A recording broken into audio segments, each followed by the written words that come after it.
Blessings! This is Raisa Kiwala, the divorced Muslim coach. So it's check-in Tuesday today, and yes, I am driving while I'm doing this check-in with you. So just forgive me if I'm not paying attention at all times to you. I am paying attention to the road. And so one of the things that has been coming up a lot recently, and it's not just recently, but that I've been getting more questions about is mom guilt, right? And part of mom guilt is not just about everything in terms of being a mother, but really in the way you're showing up with your children. Guilt about how you're handling interactions with your children. And look, we all do the best we can with what we know and who we are in the moment, and there's no perfect parent or perfect mother. What we're always trying our best, but sometimes it can feel really hard to be your best self. And why is it that when you're at work or you're with a friend or a colleague where it's easy to be your best self, but when you're dealing with your children, it's very easy to get upset or to get angry, to get frustrated, and then to react from that space, right? And then how many times have you found yourself regretting how you've interacted or dealt with your child? I know I certainly have, and I hear it from a lot of the women that I speak with and I work with. And as mothers, as people, as individuals, we always want to do our best. So we always want to be our best, especially with our loved ones, right? And we take that one step further. We are given them as a trust, right? We don't own them. They don't belong to us. We can't just do as we please with them. We can't just live in the the comfort of that. Oh, we're feeding them and clothing them and housing them and educating them. We're doing our duty, and they need to comply and behave or listen to what we're telling them to do. And if not, then we have the right to deal with them with anger and frustration, or even the entitlement, right? I think even looking at it from that perspective can really help. Like, wow, I'm taking care of someone I'm taking care of someone for someone else, taking care of this person and nurturing them because of the trust that Allah has given you. I think it totally takes it to a different perspective, because with regret, we can not change the past. We can only improve how we show up in the future. And if we're not doing anything to reflect and change how we're going to show up next time, we're just going to keep repeating the same patterns over and over and over again, and then living in that guilt and regret. And it can become very overwhelming, and it can become just feeling defeated. So what I'm trying to say, and I'm trying to help you to think about, is, does that happen to you?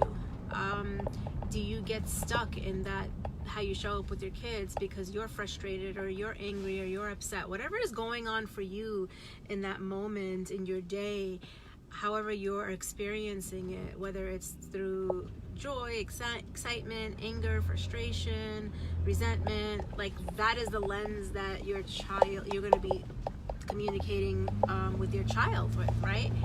And you can ask yourself, with the regret, at what cost? Having regret, how will it help you? Yes, it does. It is a good help in terms of making changes, in terms of doing something differently, right? But let me ask you, does it feel like it's their fault? because they didn't comply, or they didn't do what you thought or expected or asked them to do. Whatever the thing is that is causing anger or upset or frustration, let me ask you if you feel like it's their fault. I used to feel that way all the time. I used to feel upset and angry with my child because he wasn't listening to me and it was all his fault. But the reality is that who's responsible for your feelings, right? Is your child responsible for your feelings or managing your feelings, or do you have ownership and responsibility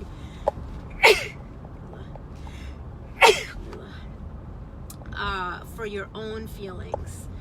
And I ask that because it looks like very much so that it is the fault of your child based on what they're doing or they're saying or they're not doing, when in actuality it's not. It's because the feelings don't come from external things. Feelings come from within, and feelings come from thought in the moment. So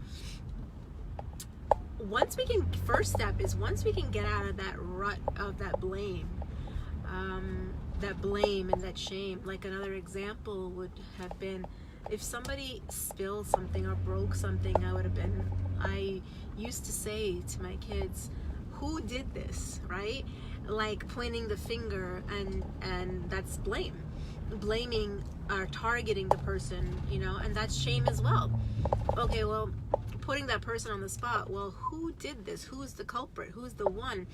And then, now realizing, like, what was the benefit and the point of that, to blame and shame someone, when all I really wanted was this to be corrected, because it could have been anyone who could have made a mistake. And people and kids they're generally are not out to hurt anybody and do things that are bad, especially kids, because they're on the fitra and they are true and good.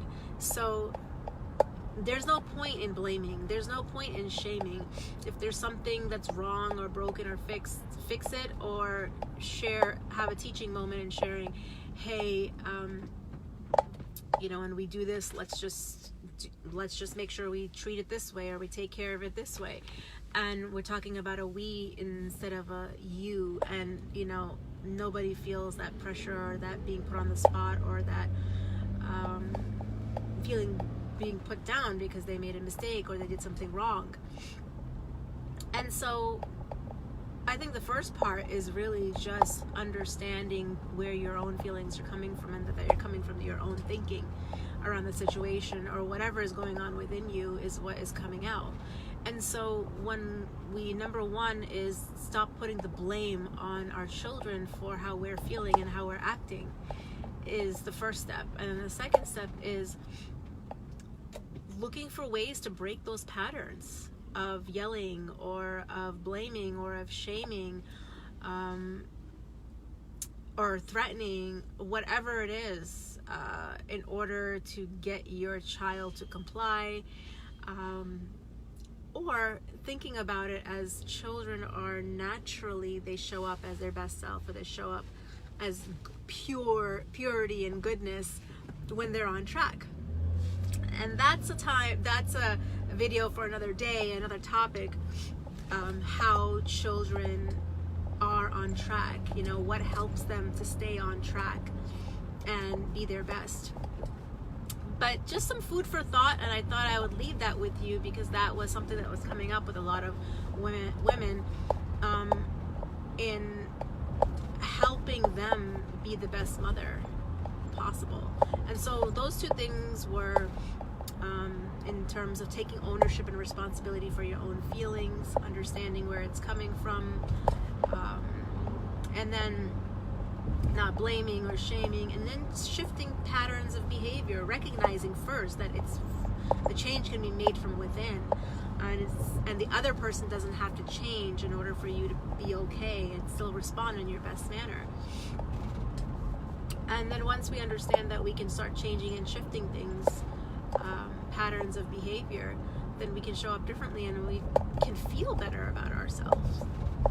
So just wanted to leave that with you. Let me know if that was helpful, and if you had any follow-up questions after listening to this, whether you're listening to it later or whenever, what comes to mind when I talk about this? Is this possible to do? Is it hard to do?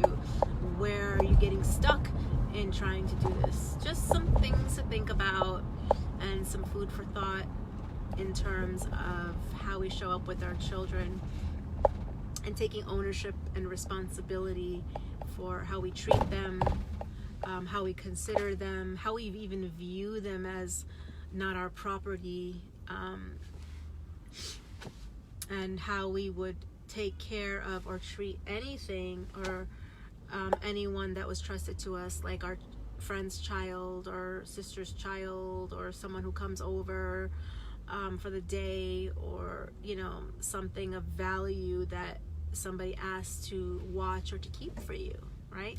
Thinking of it from that manner of perspective, how we treat and how we talk to our children is shaping the way they talk to themselves, how they view themselves, how they will interact with everyone else in their relationships, as a child and even as an adult. So just wanted to leave that with you. Let me know how it sounds. Let me know your feedback, questions, or follow-up from what I shared. All right, I'm gonna head off now, and I will talk to you guys later. Take care. Peace and blessings.